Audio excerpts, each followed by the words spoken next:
Ladies and gentlemen and friends beyond the binary, welcome to Mediocre Poker. I am Amanda Bonanza, and today we are playing PLO 25. It's a $25 buy-in on PLO, with the blinds being, I believe, 15 cents, 25 cents for the small and the big. We are in a table. We have not yet been dealt in. We're waiting. We're watching. Rayna's not with us today, unfortunately. She's helping Emily move, so I'm on my lonesome, just like it was in the old days, but we can still have fun. I want to remind you out there, if you're watching, if I start talking and making no sense because I'm using too much poker jargon, please ask for clarification in the chat. I'll try and monitor the chat as best I can, but I am going to be focusing on the game. I'm looking at the table, and right here we're seeing two limpers, so we can mark those right away as L/P, which stands for loose passive. We're going to give them a fish. Now, I mean, that seems harsh, but like that's what you get when you limp, because it's just a bad move, just in general in poker. You just should never limp. There's always an exception to every rule, but like for the most part, there's no reason for those players to limp. And they did, especially out of position. And so they did, so they get fish. We're looking, if you'll notice, so we got a short stack to our right, a short stack across from us, a relatively deep stack on seat 5, a flat stack on seat 2, and seat 3 has a very deep stack.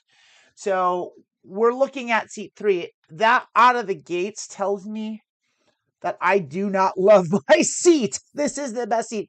The seat to have would be seat 4. That's the Jesus seat. We want to be to the left of that money, because in poker, chips flow to the left.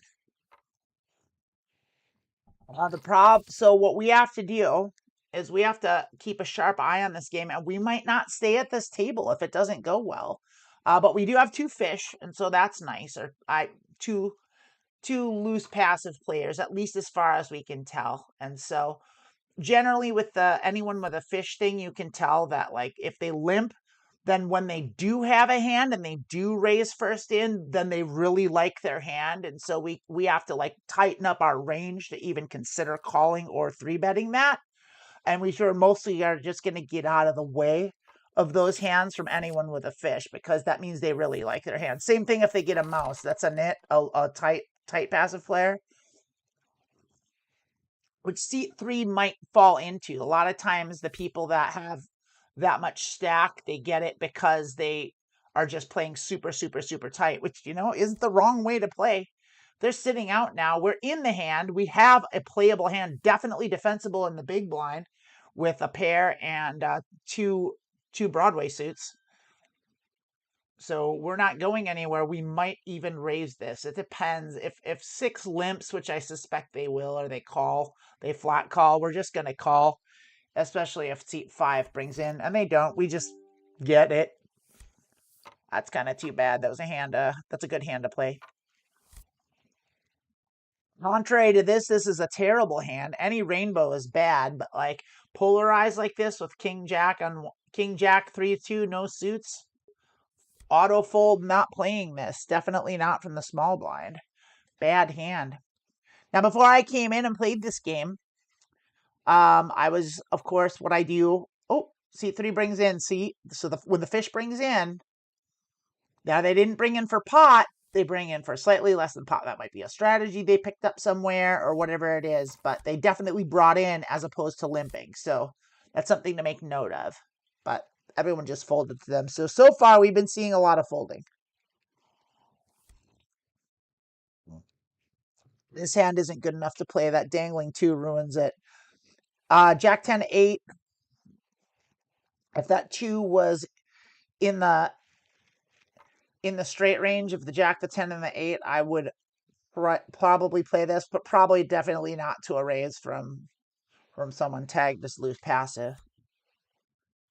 And again, maybe that limp was a one-off. We have to keep watching. I don't want to make too many. So it was like one hand I saw, so like I could be wrong about that. That's not enough data. This is a terrible hand. I'm going to fold that out of turn.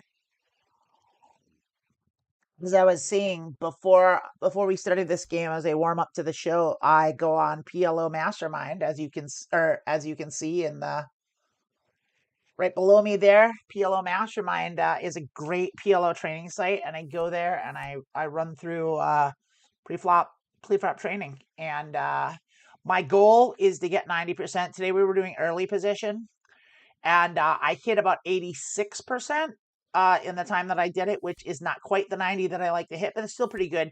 And I missed because I was being too tight. I was not betting hands that I should have been betting, and my margin of error was very thin. So that's good. So I'm in the zone, and I don't think it's bad to play too tight and early positioned. So I'm feel if I play just like that, I'll feel okay. We got a limp here, which means it's going multi-way. This isn't a good enough hand to do that with. So we're just gonna let that go. We're gonna wait for good hands, and we're gonna play smart. We got the limper's limp. Looks like our tall stack left, and we have a new player here who also limped, so they'll get a mark. When I first came to these stakes, I was real cautious because I thought the play was going to be a lot better. We got a limper here too. So we're at a table with 4 loose passive players already. So I think it's a very good sign. That's a very good sign that the table is profitable. Now the thing with loose passive players is they telegraph their hand strength. So not only do they limp, when they limp and then they bet, that tells us that when they bet they have something. And that also tells us that that can be inferred that extends to their post flop play. So if they have a hand that they like, they're going to put a lot of chips in. And if they have a hand that they think is kind of okay, they'll put a little bit of chips in. So what we want to do is whenever we see them put a little bit of chips in, if we have basically any equity at all, we want to just throw chips at them.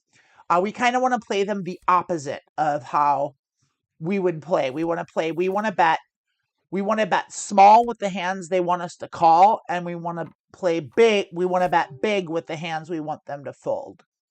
So that's a bad hand in early position. We'll let that go. And we don't have a line on seat 5 here, but I'm watching and I'm still seeing limping.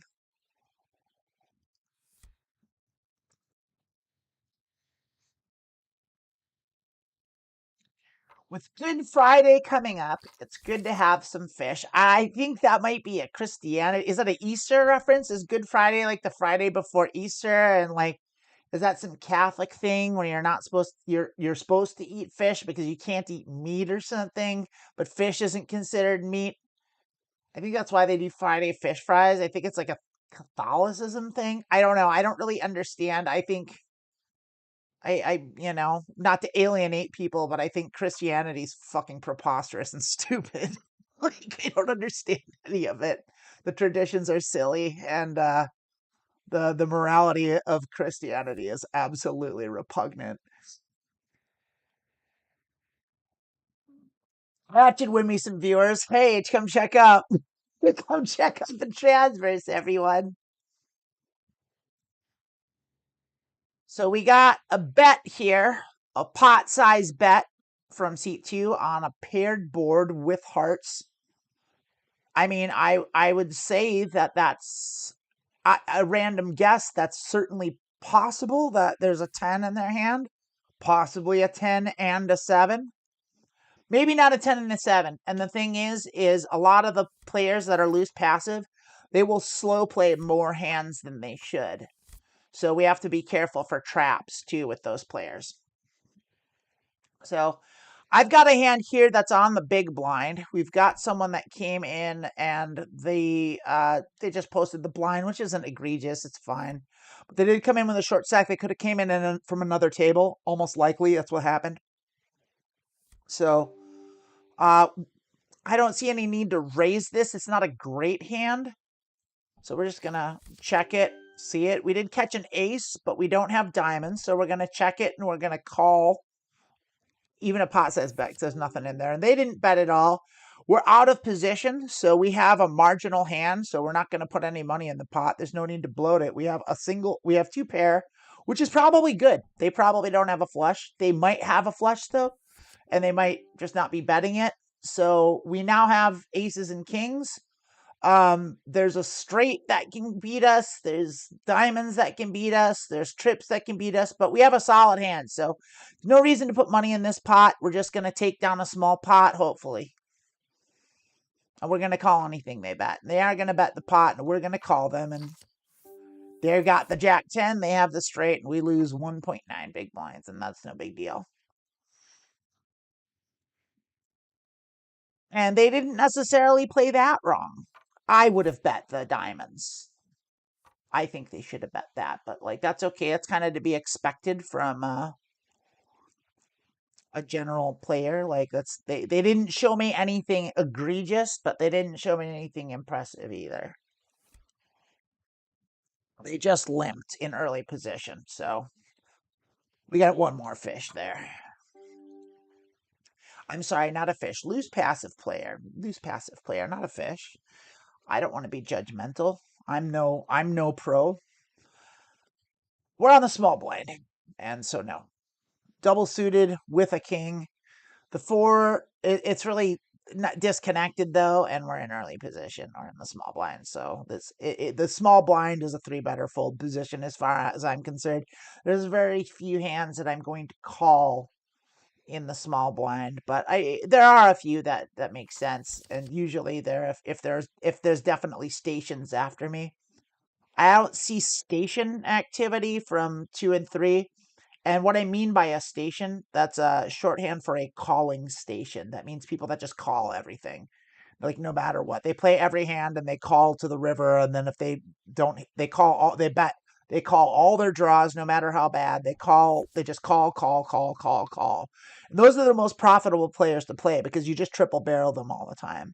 You just bet big, and they call you, and then at the end, if they don't hit anything or if a scare card comes, they'll fold. And you just get a bunch of money and you just bet them, whether you have cards or not. I mean, you don't want to just bet junk at them because eventually, I mean, they will wake up with hands. So it's not like fail safe, but it is pretty much as close as you can get to printing money in this game.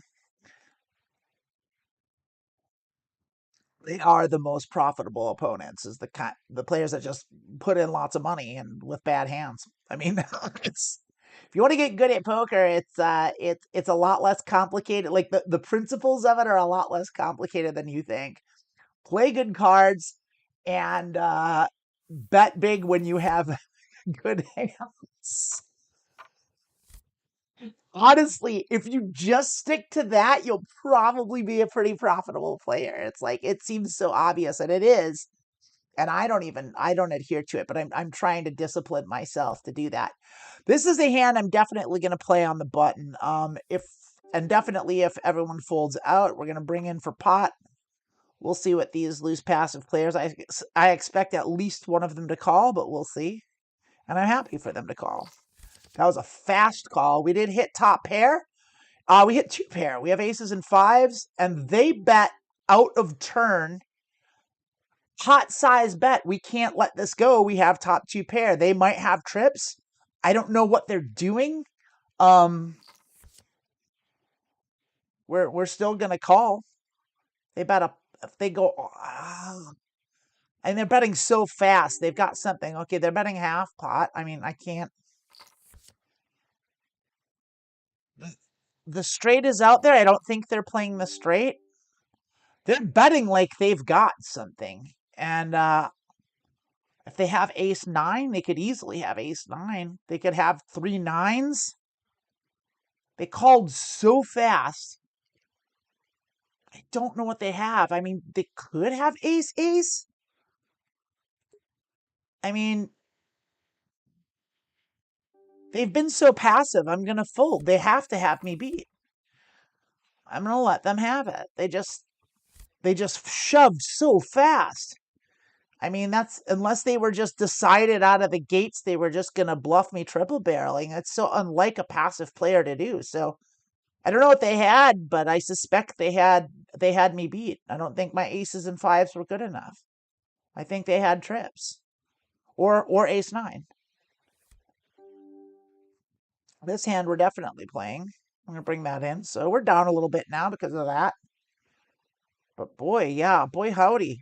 So we'll have to watch them and see what they do here. We got a call. Are they going to call light from the small blind? Do we call a 3-bet? The answer is yes. We have a suited ace and all Broadway. We have a real good hand here, so we will call a 3-bet. And that's a wonderful hand for us. We have top pair. We have every nut straight draw and the nut flush draw. We will be betting. We're gonna half pot. And the reason for that is I actually want people in this hand. I want them to call me. We have so much equity. And so I want the chips in there, and I want this is the kind of hand that you do want to. This is the kind of hand you want to go multi-way, because I just have all the equity. Now I could bust out, and someone could have 2 pair of trips, and that could be, but like that's poker.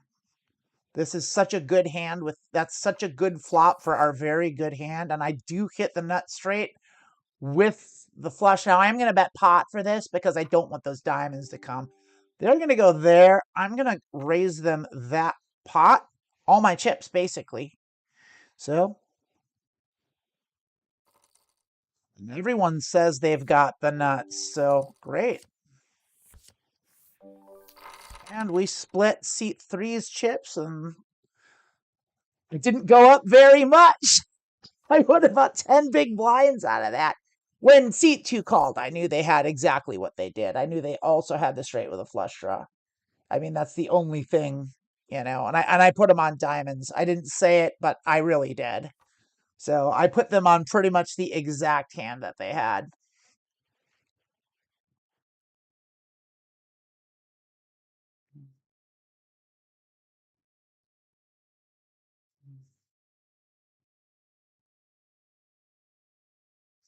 So these are the players. So seat 3 did bet out of position, didn't have the straight. So they're definitely a fish. So I don't know what they had. They must have had 2 pair, or they probably had 2 pair. 2 pair with a flush draw, I bet.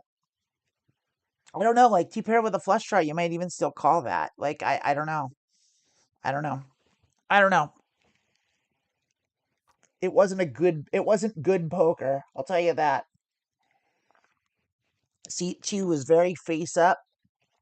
So I think we can make a reasonable conclusion that both seat 2 and 3 are pretty face up players, even though we did see like a weird bluff there.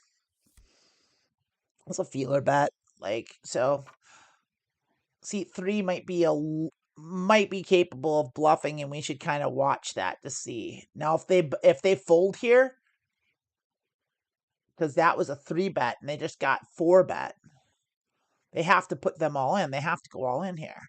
It's their only move, and because if they fold, like then, yeah, and look at what they have. Not much at all. Yeah, okay, this is definitely a fish. They're probably gonna not come back after losing that in that way. That was a very bad hand that they shouldn't have been in, and then they played it all wrong. So definitely VIP here.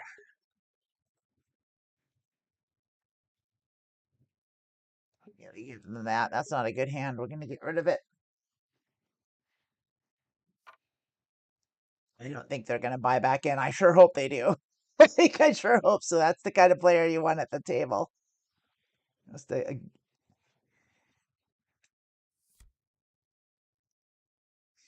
got a limp. We get a limp in the small blind. Very bad. Very terrible move. And a raise. Smart. Raise from the big blind. Smart. And of course, if you limp, you're going to call. So they did, and they did as well. They will as well. Nope, they folded. They limp folded, which is something you don't see a whole lot.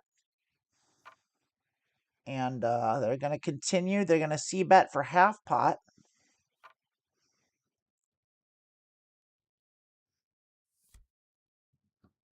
Let's see, 2 said, I've got kings and jacks.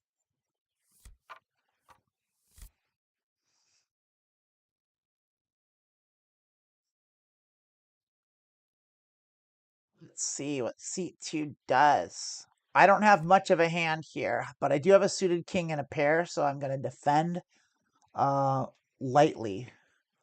Definitely not to a 3-bet, but any bet I'm going to call. Any RFI I'm calling, especially from the small blind.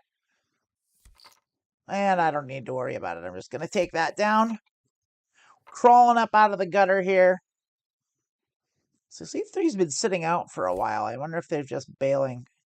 This hand is right on the edge here. Like, this is just on the edge in the small blind. I would play this, I would bet this without question on the button, but we're in the small blind here. So and it does fold to us, so I am going to bring it in here with our fish, and they're going to call.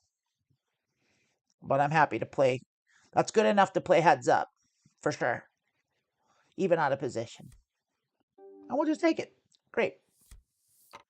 Terrific. And this is a really good hand. This is a double suited rundown. This is a monster. This is a 4-bet hand. So we're gonna be playing this hard. And we're definitely 3-betting this. We'll give it just a little bit of, we'll just give it a little few seconds. Not just real quick. Slow down our pace here.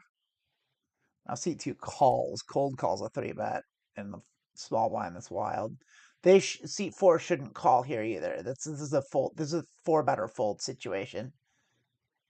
It's so bad to call here because seat 5 could have aces and come right over the top and go all in.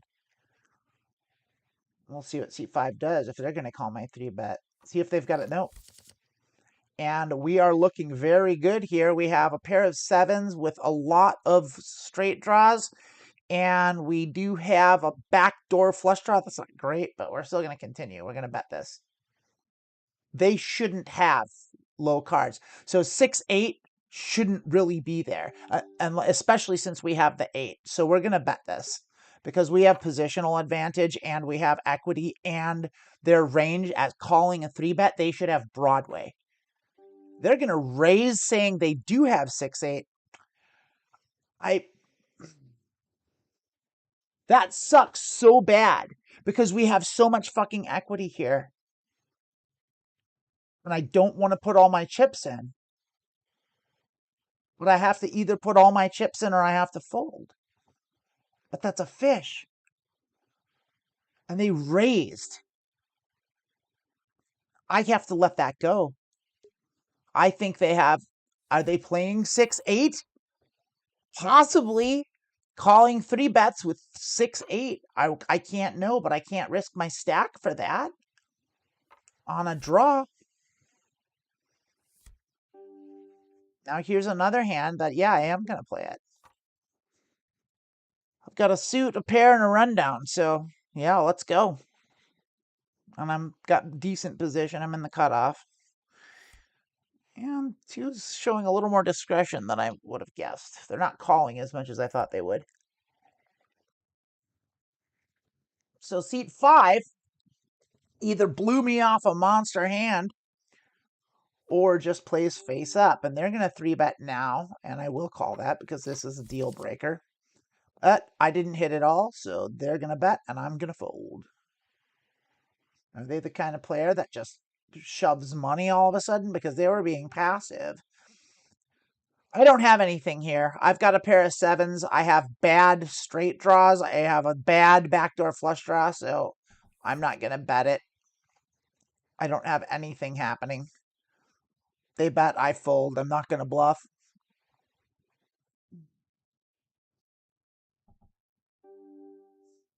Yeah, I can't bluff now.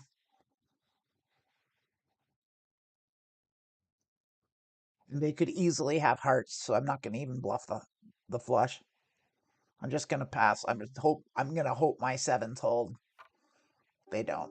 They don't. I can't call that. I don't want anything to do with it. But I am going to put on a little Hollywood for this character, thinking I'm thinking about it because I did that last time too. And so I'm just going to put in a little Hollywood. I can't call this. My 7s are not good. There's no way I win this hand. So I'm just going to let that go. Now, they could be getting the better of me, but it's more likely that they're just running hot. That looks really good, but that three suits disconnected and the dry ace in early position is not good enough, especially now that we're short stacked. There's a part of me that wants to top off too. Yeah, I'm just going to go ahead and do that. I'm going to top off. All right. We will go over our win-loss rate at the end.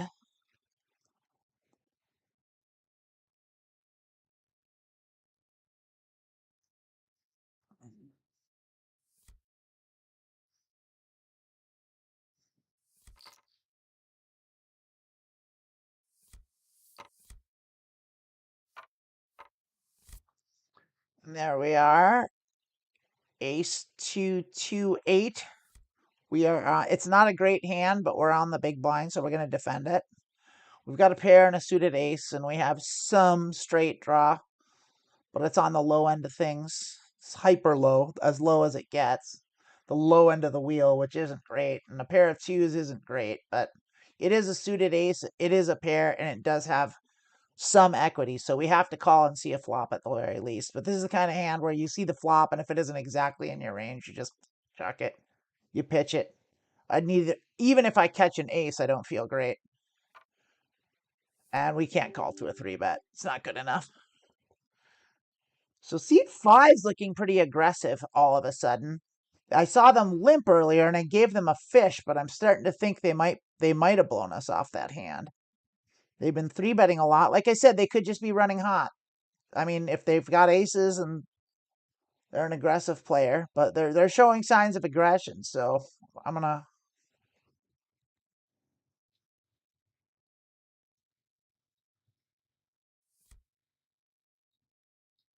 We give them a lag. I give them an ag. I'm gonna upgrade them to aggressive.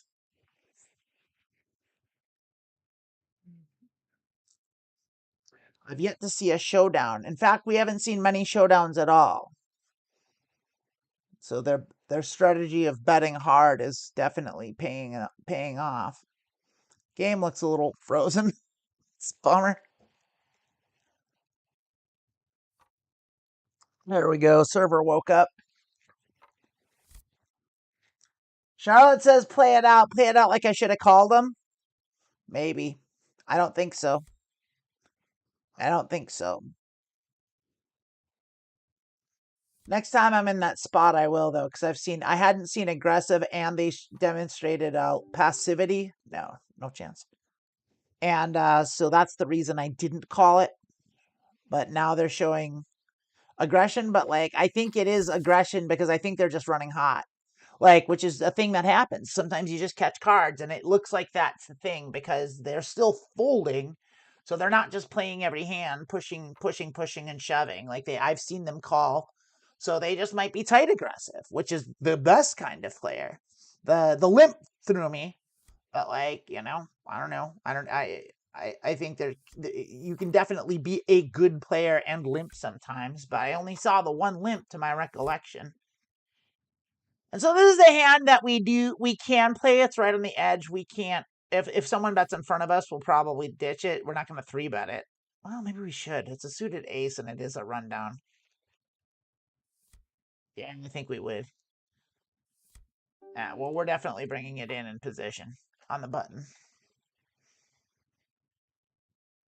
So I think they were running hot. They caught cards. I think our fold was snug and our fold was good. I mean, I don't know for sure. When you don't know, there's no sense in putting money in a pot, right? You wouldn't invest in something you're unsure of. I'm going to go ahead and c-bet this because it's just a good policy. And since the pot's small, I'm going to bet half and just see if that is enough to scare them off. If they call, that's that. It's a feeler bet. It's a tester. It's a standard c-bet. They are going to raise, which tells me they've got nothing I want any part of, but I'm going to fold that. So.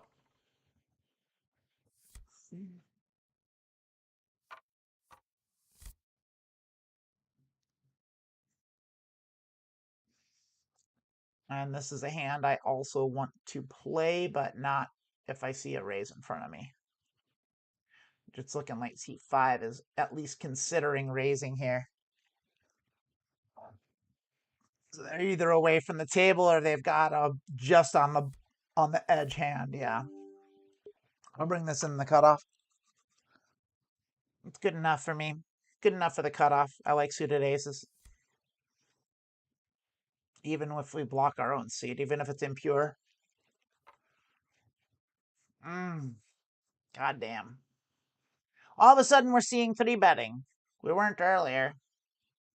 This hand isn't good enough to call a 3-bet. Let that go. Early position, yeah. Poop fart. No thanks. A 3-bet. I'm just gonna make a note of it. They're capable of it. So we have been seeing some aggression at this table. Calculated. So we're not. We definitely. I think the fish label for these two is accurate. They're both passive, very passive. Seat 4 might be more of a nit. I haven't seen them play many hands at all. They could just be getting bad cards. So it's hard to tell. But we definitely saw a 3-bet here. We've seen aggression from seat 5. And I think I really am. And they're checking on a position, so they're not playing badly. I'm not seeing them do anything wrong.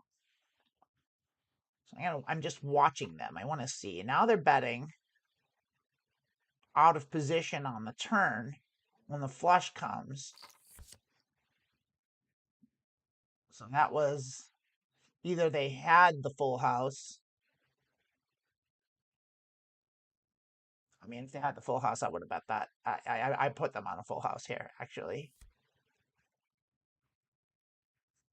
And we won't know.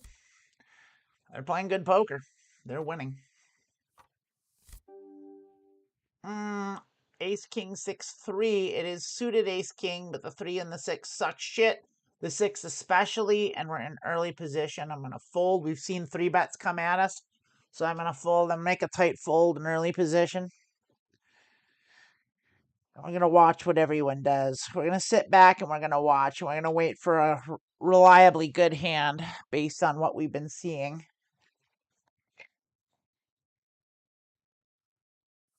We haven't seen many showdowns at all, so aggression is winning the day.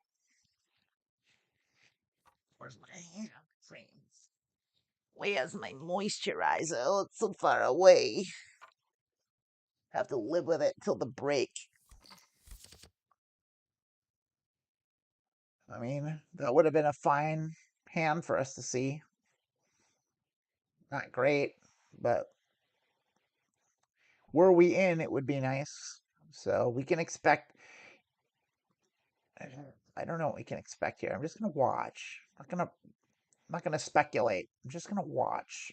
Take notes in my mind. We got a position check, a range check. That's correct.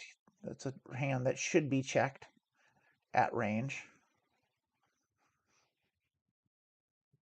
A check. See, they didn't bet. Remember, they bet before on the turn. So I don't know if they had. I do think they had it. They're not betting now. I think they flopped the full house, is what I think. And so we are seeing a large bet with the ace. They don't have a straight. Yeah, C5 didn't have anything at all. So that's a rundown with a suit, and we will be calling it. We will be defending it, but we won't be raising it. Got a limp.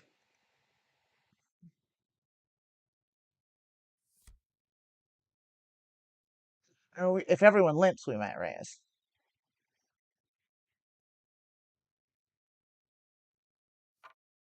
There we go. We got a bet. I'm going to call it. If they limp raise, my head will spin around. They're just going to call. Of course, they're going to call.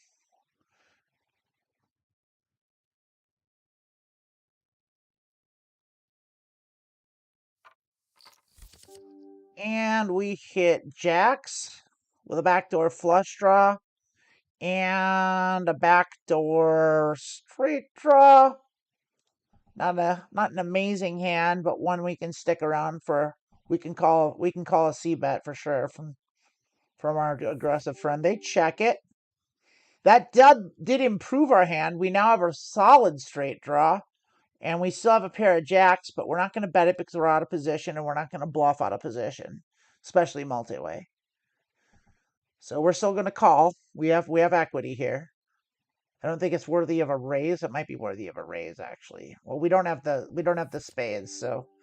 And our hand is pretty much toast at this point, so I don't think I can call even a big bet.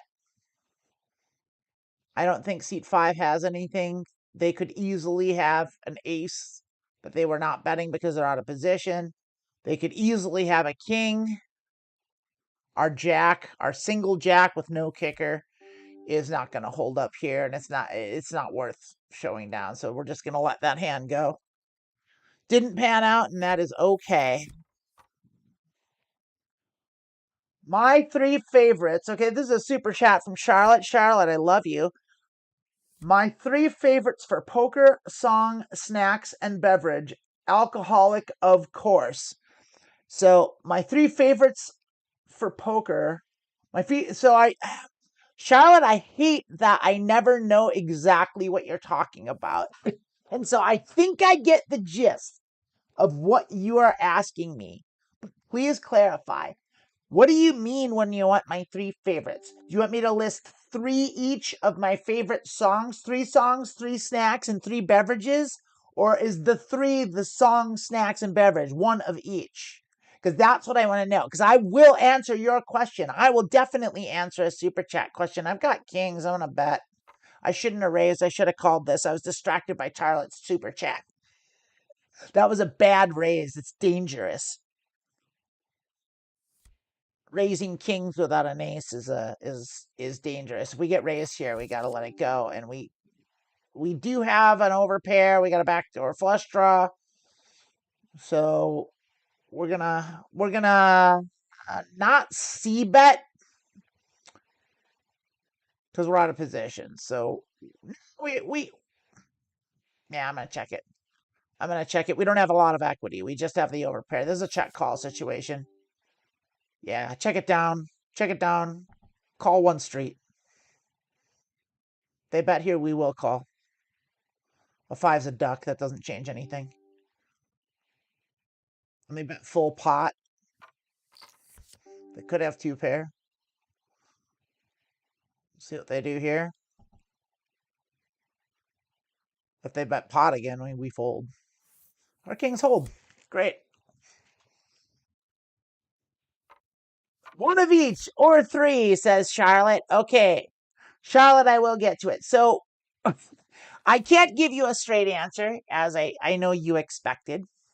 So my favorite song, I don't have a favorite song. I am a musician with like wide tastes. Lately, what I've been enjoying, and the first thing that pops to mind is yeah. Yeah. But I will answer when I'm not in a hand. But yeah, I'm thinking about it. So we got a call here. We almost certainly got a call. If we get 3 bet here again, we gotta like go ease up on the. Yeah, we do get 3 bet. I have to fold it.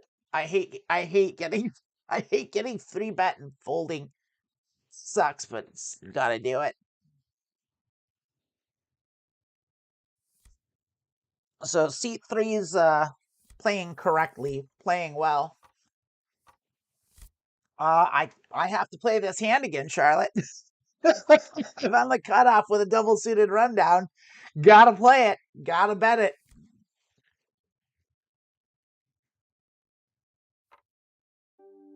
Yes, we will be 3 betting that.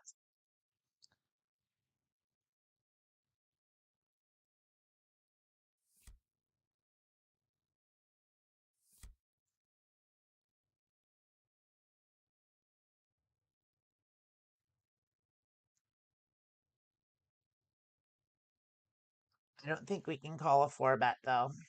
It's not quite good enough. It's not quite connected enough.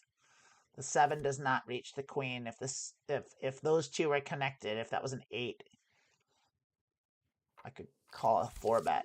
But we did hit top pair, and we're going to roll with top pair. We're going to bet small because it's a pretty bad board, but we did hit. We do have it, so we're just going to bet the third.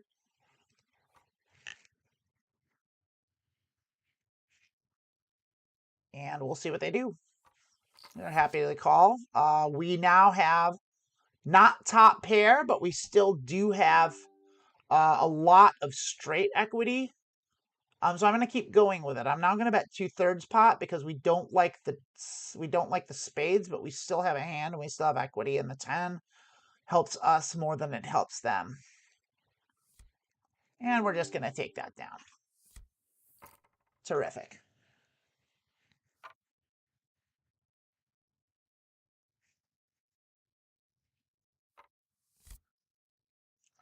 And we can fold that on a turn, and that means I can start answering Charlotte's questions. So music, I've been all over the place. I have a friend in Australia. Her name's Nix. I don't know where she lives in Australia. I think she's in Sydney. We got into a back and forth on Facebook, and it turns out she's younger. She's in her 20s, and she was talking about how she doesn't like Fleetwood Mac, and I told her that I didn't like Fleetwood Mac until I turned 30, and then it was like a switch flipped. And she laughed at that, and then I was like, wait, I was like kind of half joking, like kidding on the square.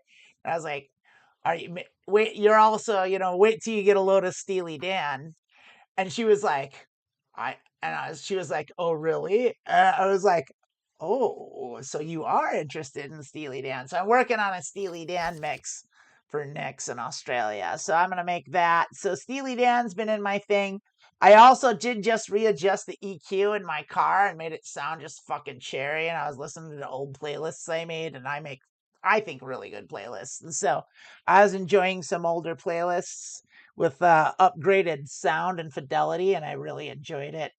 And but honestly, I have been into a lot of new music lately, but like one of the things that it's old and I dug it up, but the second half of Physical Graffiti by Led Zeppelin, starting within the light and all the way to the end of that record, is fucking so good.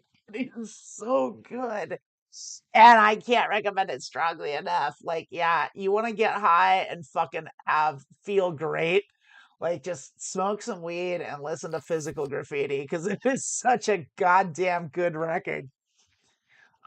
Yeah, it's too bad we're not in this hand with our set and our flush draw. It's cool. Um, so that is the music. And snacks, I mean, I like every snack. I like salty snacks. I like snacks. I love eating. I'm trying to like be on a diet, and I'm doing a little better. But like I like all the snacks: potato chips, popcorn, pretzels, finger sandwiches, Doritos, chips and salsa, you name it. I like the snack. I love snacks. Every snack is my favorite snack. All of the snacks, every single one ever made by anyone ever. I love snacks. I'm not playing that hand. And then alcoholic beverage. My alcoholic beverage of choice is well, for simplicity's sake, when I'm home, I just like scotch. Just straight neat scotch is what my drink of choice is. When I'm doing it, just because I don't have to work, I just pour it into a glass and drink it. I don't have to like make cocktails. But as far as cocktails go, my go-to is Hendrick's gin gimlets. And if you don't know what that is, it's gin mixed with lime juice and a little simple syrup and like strained like a martini. And it's served up generally, and it's just a fantastic drink. It's just gin and lime juice and a little sweetener, and it's just one of the best drinks out there. It's just as simple and it's elegant and it tastes great and it feels great. And I love gin. And there you have it. Now here's a hand I can play. I've got double suited. I've got double suited to an ace with a pair.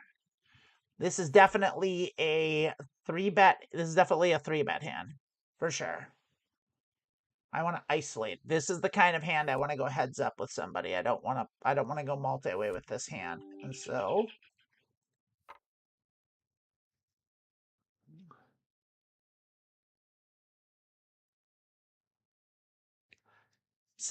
now you're talking about John Bonham as the best drummer ever, and a lot of people feel that way. Now I have my list of drummers. I one of my favorite drummers of all time just died last week, and his name was I forget his last name. It's Clem. I want to say Clem Barker from Blondie. He was the drummer from Blondie, and he was so overlooked because Blondie was so focused on Debbie Harry that like I feel like a lot of people. Clem Baker, I think it might be Clem Baker. Small blind, no good. He that Blondie was great, really great. Debbie Harry's great, but that band was fucking tits. There's a reason they were that good, and they were that good of a band, and they were amazing.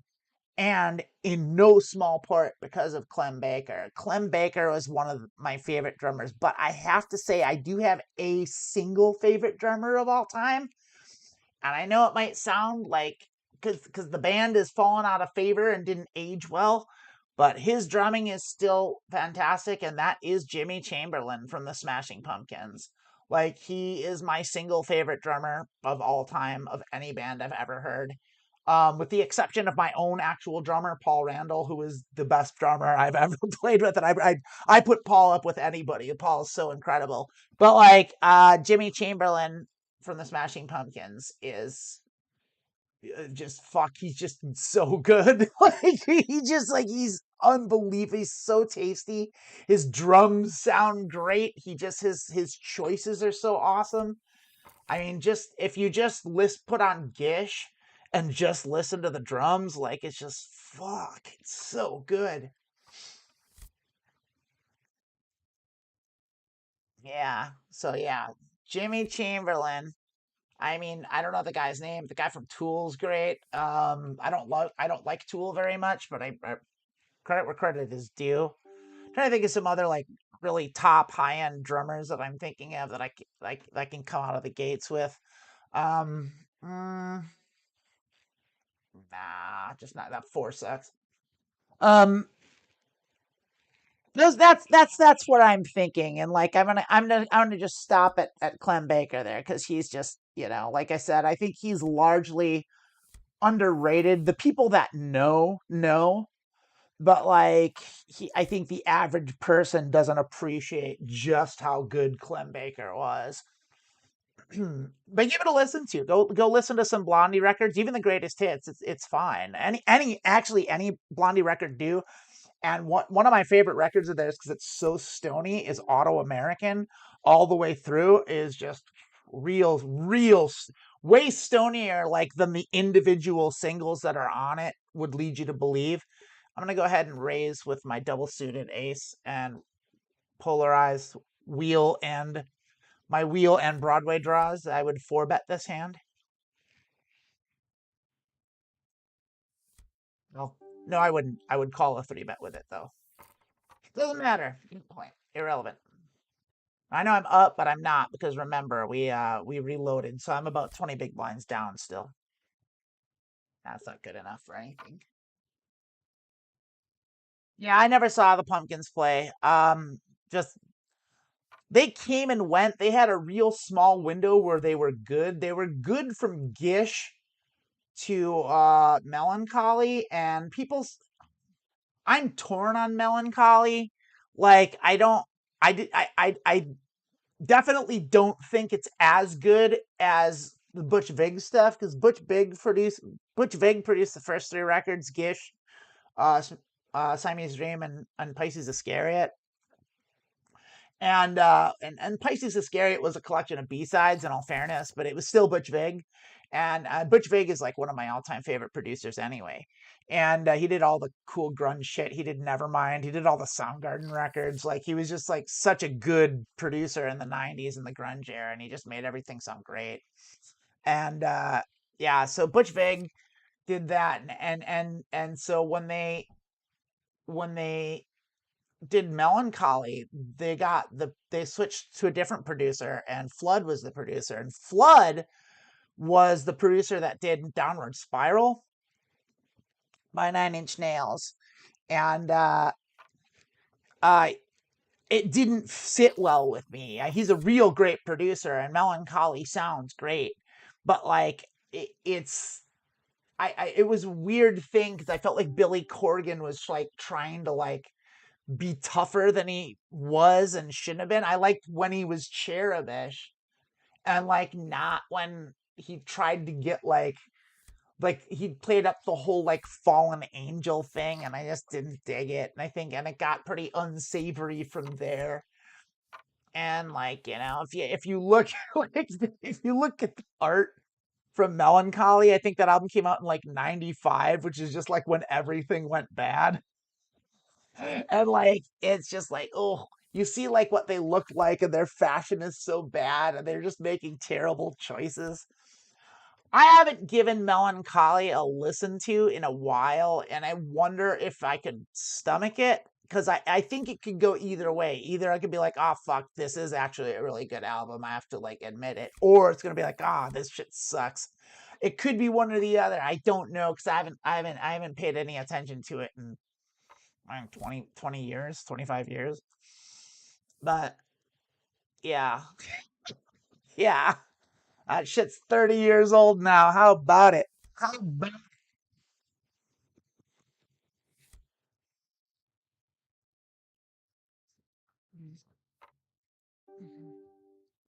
All right. I mean, I want to play this, but I'm in the small blind. I am going to call it. It's a suited rundown to the king. It's not good enough to three bet, but I do want to play this hand. It's got a lot of potential, and nothing came of it, though. That's hard for me to. I just couldn't let this one go. It was just right on the edge. I think I did the right thing. I can't call. I don't have anything, but like, yeah.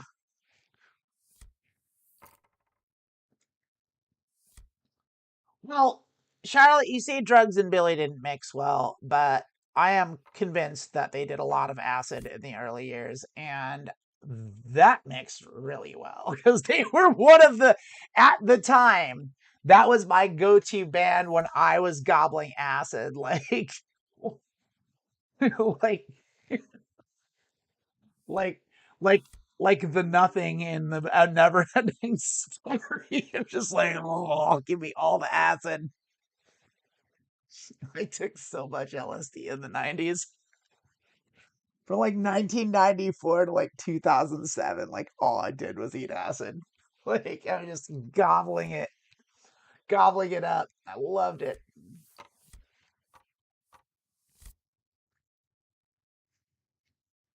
Ah, this one, probably yes. Right on the edge too, but in position. It depends what these players do here. We haven't seen a lot of action from seat five. I've been talking a lot about music and not really paying attention to the game. So seat five brought in here. I think this is a callable hand, even out of. I don't like calling, but I don't really want to give that hand up, and I don't want to three bet it. So I'm okay with going multi-way because it's got a lot of nuttiness here. It's got a lot of nut potential. So a lot of nut hands could be made with a hand like this. But so, and we do have top two. Not great equity though. We are gonna bet it if no one bets, and we'll bet half pot. But if seat five bets, we just have to call. We have to call it. So we're going to go ahead and we're going to bet half pot here. Because there could be easily be queen king out there. And so if we get raised, we're going to dump it. If we get called, we're okay with that. Queen king calling would be weird, especially with the clubs. The only way the queen king should call is if they have the king, they have the clubs. And so now the clubs came, and I don't want to bluff this out of position. So I'm going to check it, but we're going to call. Well, we'll see. I'm going to make a decision here. Like if seat 2 bets here, they don't. So there's a lot of straights, and I just have 2 pairs. So I'm going to see what happens. 8, 9, 9, queen, queen, king, all make straights. Any 2 clubs. I don't think there's clubs out there. There's a lot of straight potential. I am going to go ahead and I'm going to check this and hope it checks down and my top 2 holds. And it does not. They did have the straight and they didn't bet it. Why they didn't bet it, I don't know. They were in position and they didn't bet their straight. Did not bet their nut straight in position. They are a fucking weirdo. That's a nit. They're downgraded to a nit. That is over tight. That is silly. Like the table was multi-way. There were 2 clubs there. You bet. They should have potted their nuts straight. What were they thinking? I mean, they won the hand anyway, but like that was fucking dumb. It's terrible poker. But that's why I'm not betting with my marginal hands. It's just not worth it. Especially out of position.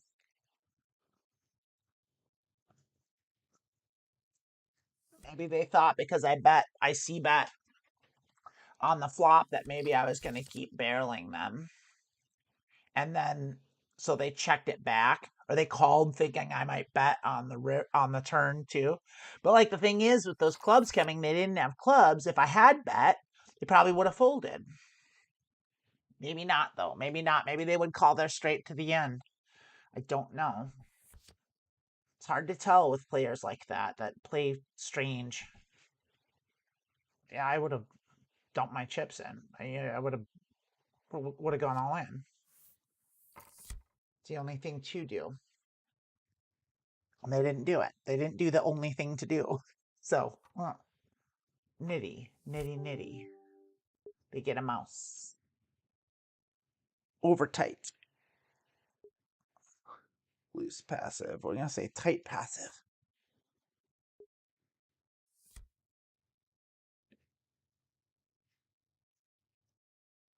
Now what that means is they're definitely, if they put money in the pot, they're definitely not going to bluff ever.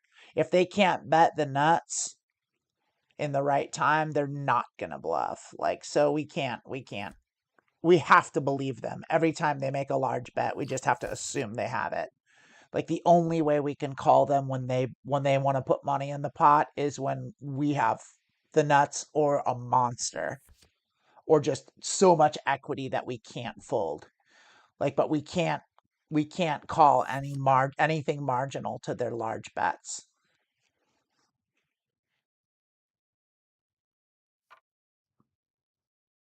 And what a weak turn of events here. Yeah, I mean, wow, it's terrible. All right, we're on. That's a hand to definitely defend, probably even to raise. I don't know. We'll see. I want to see what happens. I don't. Yeah.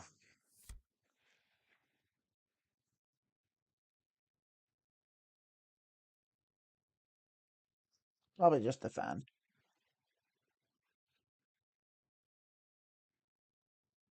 Seat 5's thinking. I don't think they are aggressive. I think they were just running hot.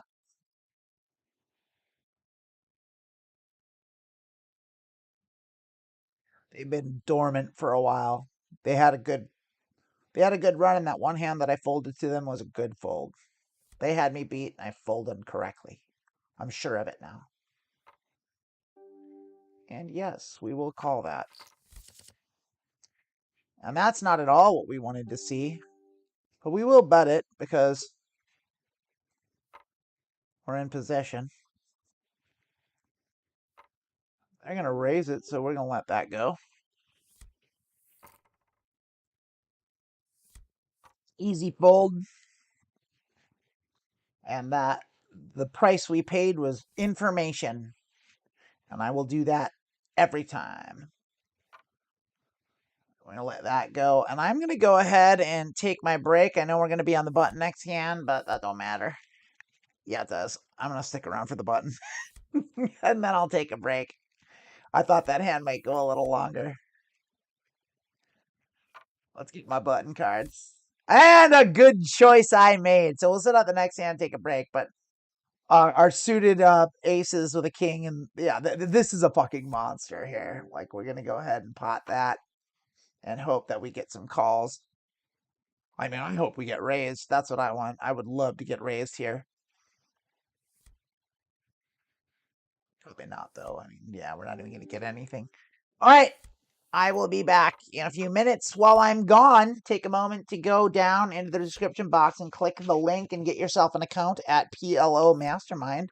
That's the PLO training site that I use, and it taught me so much, and I still use it. It's a fantastic, fantastic resource that is largely overlooked. And if you want to play PLO and you want to have an edge over the other players like this, that is how you do it. So go ahead and click the link, copy paste the link, and put it in your web browser and sign up for a free account. And if you're inclined, pay for their premium account and get us paid. So we'll see you in a couple minutes.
I'd steal somebody's Cadillac.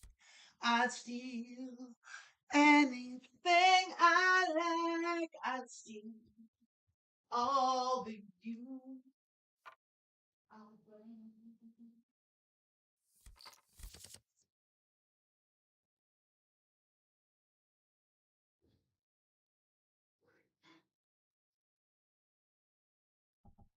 burn all the uniforms. I'd burn all the Ashby buttons. I'd burn all the intercoms.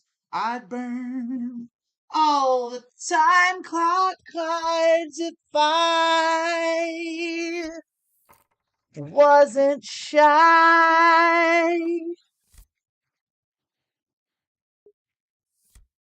If I wasn't shy.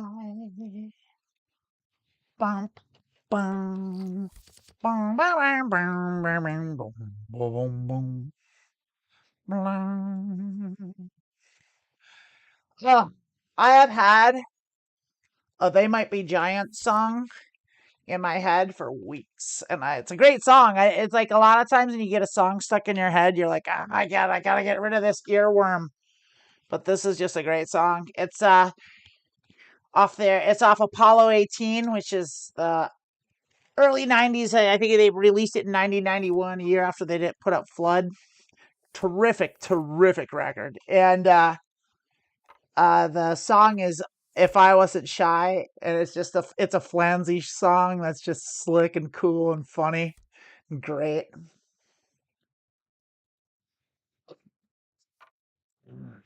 I'm a big fan of They Might Be Giants. They're one of those bands that like I think a lot of people either love or hate them, and I fell in love with them the first time I heard them, and I never. Well, yeah, I'm going to interrupt here because now Charlotte, you're like, yeah, we need to get me and Emily to work on some music. We almost did, but neither of us had any time. And how are we going to do music when she's in Australia? What you need to do is get me a fucking wife. What you need to do is find me a spouse so I can move over in Tasmania and live with you two. That's what you need to do. Should I call this? Yes, I should. The 6 sucks, but I'm on the small blind and it didn't pan out. I do have a pair of 6s though. And that actually is worth a call because I do have backdoor equity and a pair. So, to a large bet, nah. I have a lot of overcards. I could catch another 6. I could get 2 pair.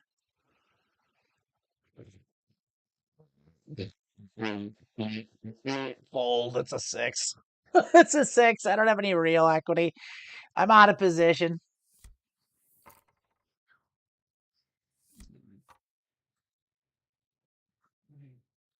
Yeah, Charlotte, a lot of people feel the same way as you. They just don't like They Might Be Giants. They think they're too wacky or they're too nerdy or they just don't like the sound of the Johns voices. But like I don't know. I think they're two of the best musicians who've ever lived. I think their musical, their songwriting and musicianship is just so phenomenal.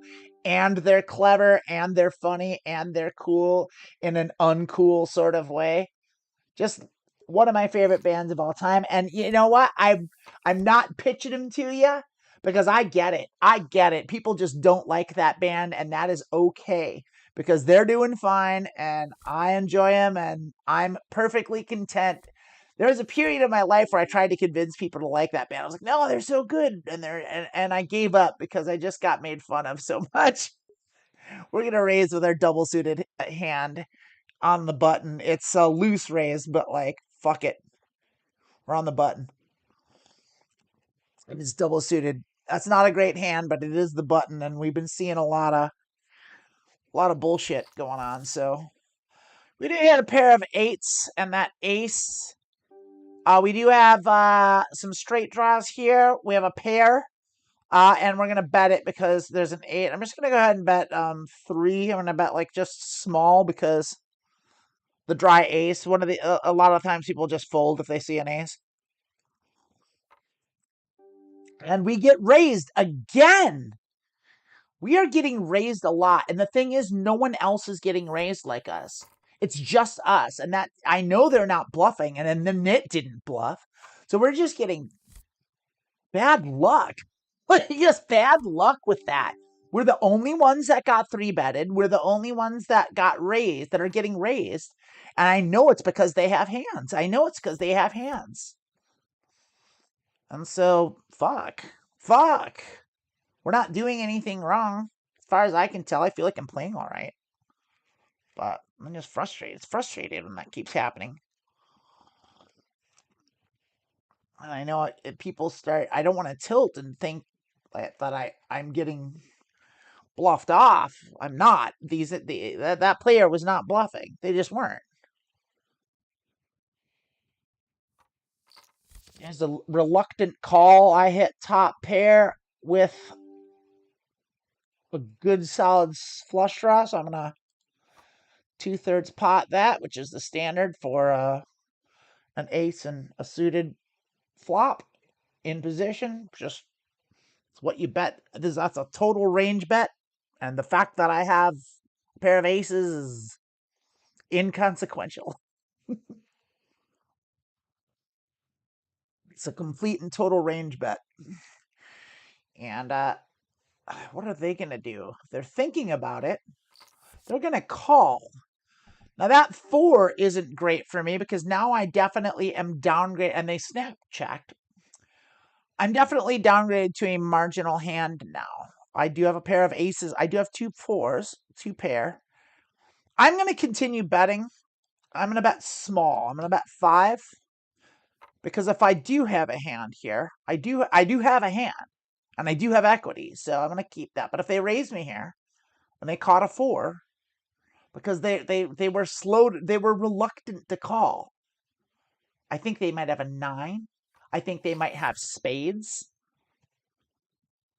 I'm gonna check this back. I think my aces and queens are good.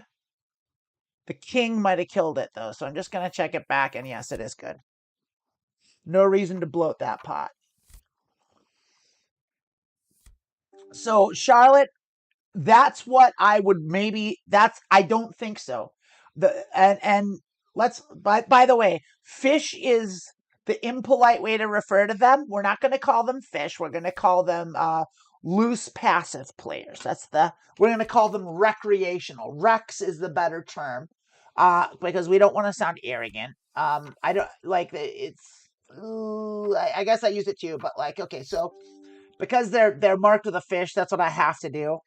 If I could make that into like someone sitting in an armchair, I would do that. Um,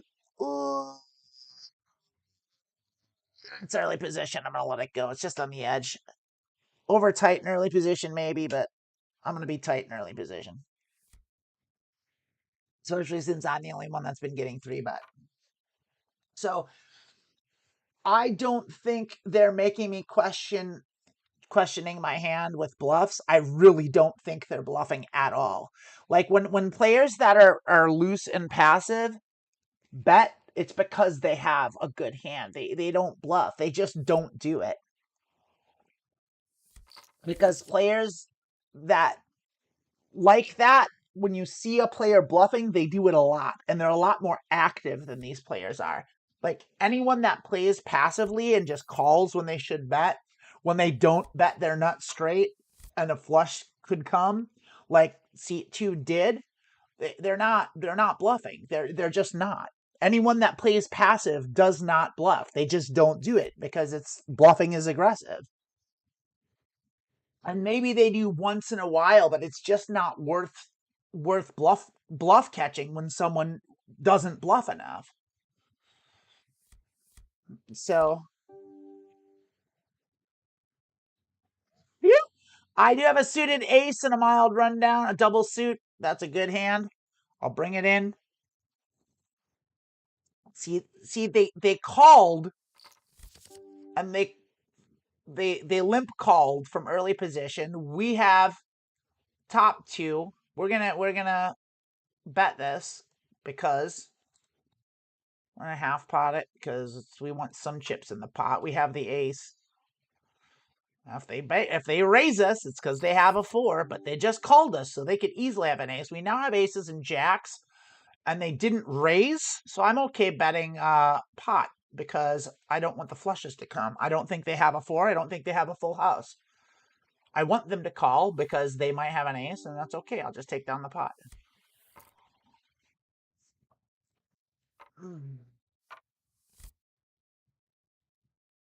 This is almost a rundown, but the 7 and the queen don't meet up. It's weak, and I'm out of position, but that is the fish. Yeah.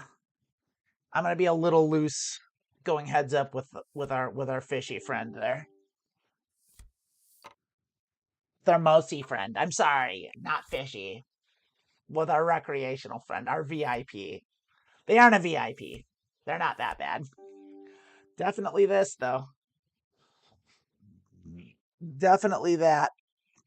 I love suited aces. I love Broadway and wheel draws.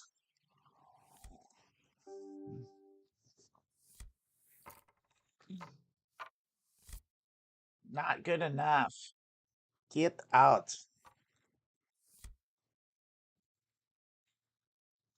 Get rid of. That's another They Might Be Giants Apollo 18 reference. The song Spider, track 7, off Apollo 18 by They Might Be Giants. Spider. He is a hero. Spider. Get rid of. Spider. Step on Spider! Spider. He is a hero. My phone is going off. I have it on Do Not Disturb, yet somehow... Oh no, Do Not Disturb got turned off somehow. I was like, I'm not supposed to be getting texts.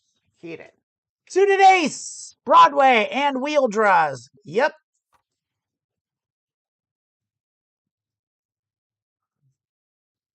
Bring in. Happy to play that hand. Go ahead and call me.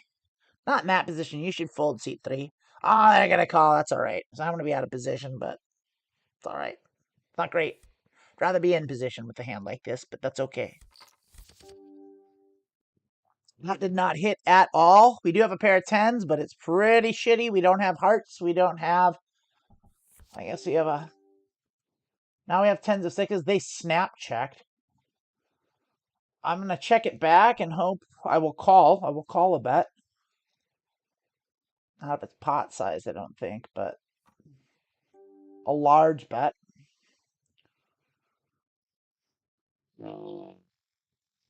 Why would they bet like that if they don't have it? What's their bluff? Are they bluffing? I'm not calling this. I don't have any equity. My 10's no good. Nah. They have a 6. I mean, they could have had like a pair of 9s or something, maybe, but like they could have just as easily had a pair of jacks. So, I don't know.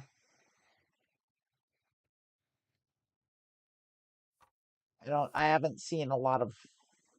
Oh, I haven't. They 3-bet. Maybe they're capable of bluffing. They haven't really showed it. They haven't been really active.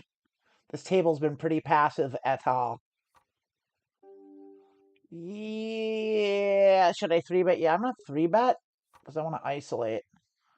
I don't want seat 2 to call. I want to go heads up in position. Great.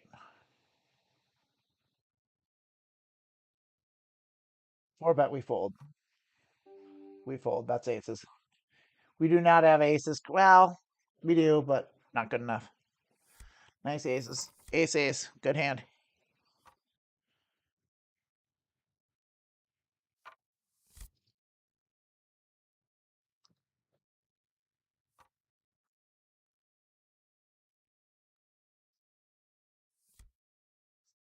Probably should have called. It's okay to have a fish in the pot. Yeah, I'm going to call. I don't mind being in the pot with a fish. I really don't. So, I keep calling it a fish. They're a mouse with a net. They're passive. They're loose. We did hit top pair. We hit kings and 2s. So we have 2 a pair. We hit top and bottom. We don't have any. We don't have any diamonds. So I'm gonna go ahead and bet pot and take it down.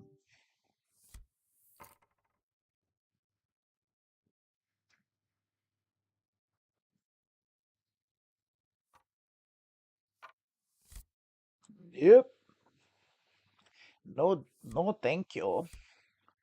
No, thank you, sir.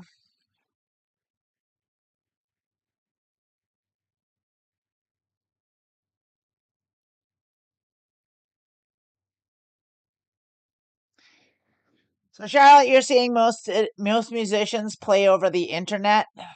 I disagree with you.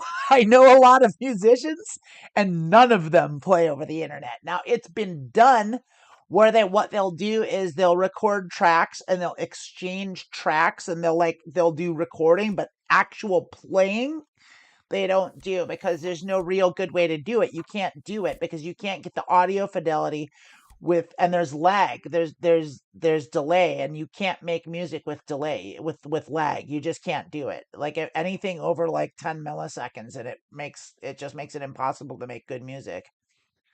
So what people will do, and one of the bands that was like one of the first bands to do this, at least with any proficiency. There are a lot of bands that did, but one of them that was had notoriety back in the early aughts when this was like even possible to do.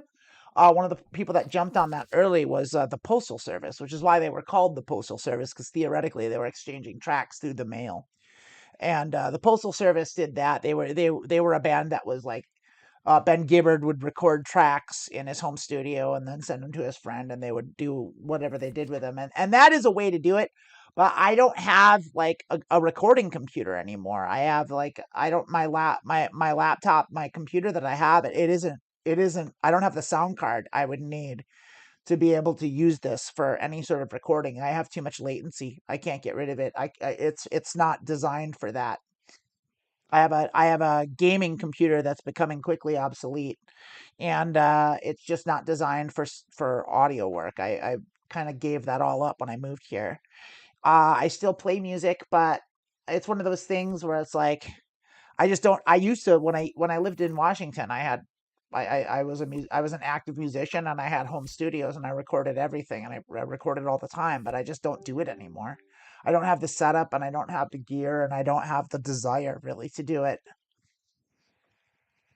And I'm a little preoccupied with trying to get out of the U.S. I have to like strip down my load and focus on getting out of here, and I can't add to it. It's the opposite. Thank you, Kit 10 Purrs. I appreciate that, by the way. Hello. Uh I'm I hope that I do actually know you. And if I do, I don't know your Twitch name. But if we're actually friends from Seattle, I love that. I love that you're around. Or if you're just saying that as a sentiment, I also appreciate that. And you are using W, so you do know me. You're a friend of mine. I know. I don't know who you are exactly, but you clearly know who I am, and I love that. Bop, bop, bop. Nope, no good. Bad hand. No good early position. Yeah, I miss Seattle too. I don't miss the weather. I don't miss the weather at all. Like I fucking love living in California. I love the weather here so much. I love how it's sunny and 72 degrees every day, and I'm always comfortable when I walk outside 100% of the time. Like I am engineered for this climate, and I did not like the climate up north. I loved the city. I loved Seattle. Like I love the people there. I love the attitude. I love the culture. I love the vibe. I love like the fucking sheer coolness. Seattle is one of the coolest cities I've ever been to. It's just so fucking it's cool. It's just a cool fucking place. And like it's a cool place full of cool people doing cool shit. And that's down here too to some extent. Like LA's got no shortage of cool, but it's a different thing. And LA can be pretty tiresome, especially if you don't live there. And even if you do live there, it's like that city kicks your ass in a way that Seattle doesn't do. Seattle's a lot more forgiving than Los Angeles. But I do love Los Angeles, but I don't go there a lot because it's just far enough away to be inconvenient. But yeah, I do miss a lot of things about Seattle, and I definitely miss the people there. And if you're who I think you might be, I miss you tons.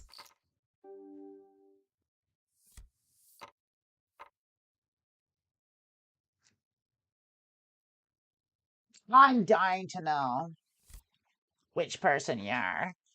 But if you want to let me know or send me I don't know how to get a hold of me. You can find me on Facebook or Blue Sky under Amanda Bonanza. Send me a DM. Let me know who the heck you are. You don't want to tell the Twitch world. I'm gonna definitely bring this up. Ooh, that's a 3-bet. Shit, I wasn't paying fucking attention. God damn it. Oh, well, I don't think it's a bad 3-bet. I think it's good.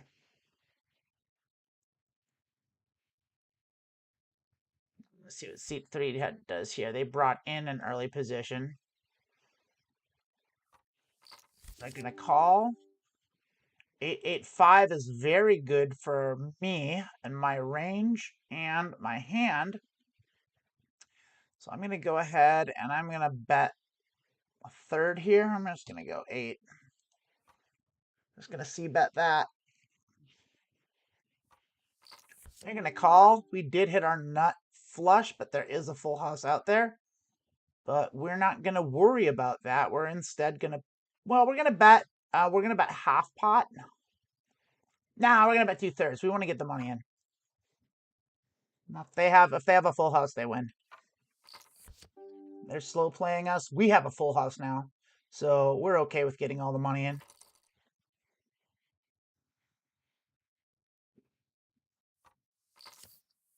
Their full house is better, and that's it. You know what? I don't mind. That is okay. We got beat. I don't feel like buying back in. I'm okay losing my bullet and a half. I feel like it was a good session, but I'm gonna go eat some lunch and play a little bit. We'll do a little post game here, I guess, I suppose. But I'm not buying back in. I'm not feeling it right now. I actually want to get to playing some Forza. I think what I'm gonna do. Hey, well, I got you here. Here, let me switch to the post game kind of look and see what's going on there. Get rid of this. We'll ditch that. We'll move you over here. Do this. So, while I got you here, uh, I want to know. What the plan is going forward, and I've been kind of kicking this down. I did write 2 romance novels, and I am gonna do another show after when Border Trans comes back. The idea is I'm gonna start doing romance by night. I'm gonna read my romance novels and live chapter by chapter, so you can catch that. And I'm gonna post them on my YouTube channel and try and get some voice acting work. And we're gonna do that. But there's another thing that I've been doing lately, and I've been playing a lot of Forza Motorsport. And I've noticed that there are a lot of Forza like play videos on how to like maximize the tracks, which is good. There's a lot of pros on Forza, but like there's not a lot of tuning videos. And so I'm making a tuning video and like a kind of a tutorial on how to tune and how to optimize for tracks. And let me know if you're interested in any of that. I think it could have some legs.